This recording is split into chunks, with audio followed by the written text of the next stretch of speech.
Spiritual awakenings have greatly impacted our nation and its history. Unless you know the facts, it's easy to assume that what we face today in the 21st century is as bad as it's ever been in America.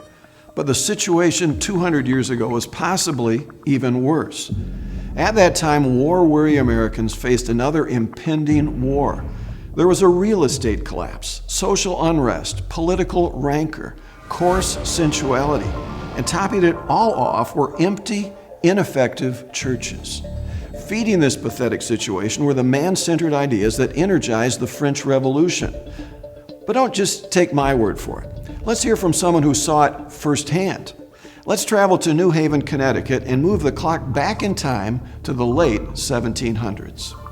Welcome to Yale University during the late 18th century. Perhaps I should introduce myself. My name is Timothy Dwight. I was president of Yale College during this shameful period of our history. My grandfather was Jonathan Edwards, one of the great revivalists during the First Great Awakening.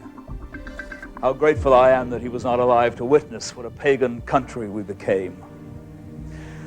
Throughout New England, there was a profaneness of language, drunkenness, gambling, lewdness, and a cold, contemptuous disregard for every moral and religious subject.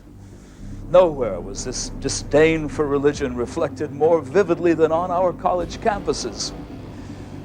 At Princeton, only 5 students could be found who were not members of the filthy speech movement.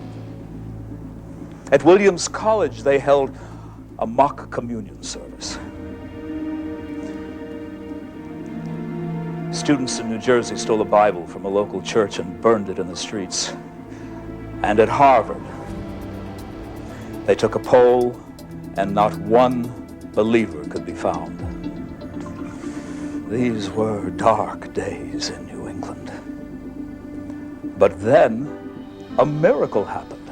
God's light began to shine. Yes, God's people began to cry out to God. They used the pattern that Timothy Dwight's grandfather, Jonathan Edwards, prescribed. Edwards called for extraordinary prayer for revival that arises from the explicit agreement and visible union of God's people. As a result, both in the frontier and the cities, God began to move in powerful ways, bringing many thousands to faith in Him. Prayers were being answered, for God poured out His Spirit on our students in a wonderful way. And not just on our campus. For what happened at Yale was just the spark for a series of student revivals that ignited and set aflame the colleges of New England. In fact, what God did on those campuses was really just one small part of a great spiritual awakening that God was spontaneously igniting in city after city up and down the entire eastern seaboard.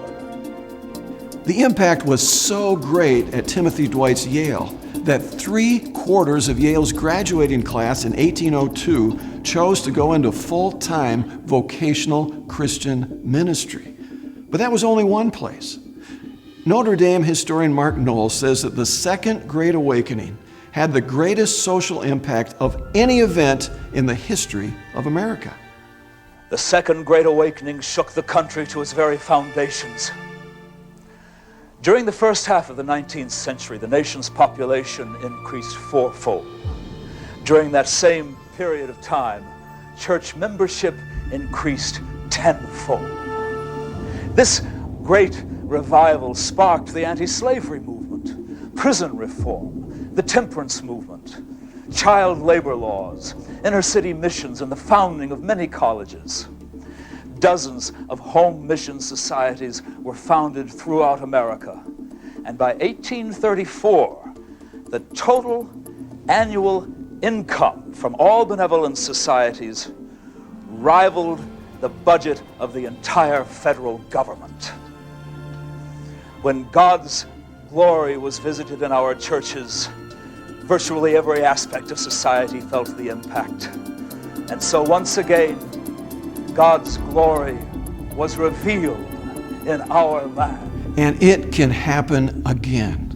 What is it going to take? Followers of Christ turning from sin and turning to God in repentance, seeking Him with our whole hearts and crying out to Him in unison together. Please join the movement at onecry.com. It's not time for despair. It's time for prayer and taking the action together as He leads us.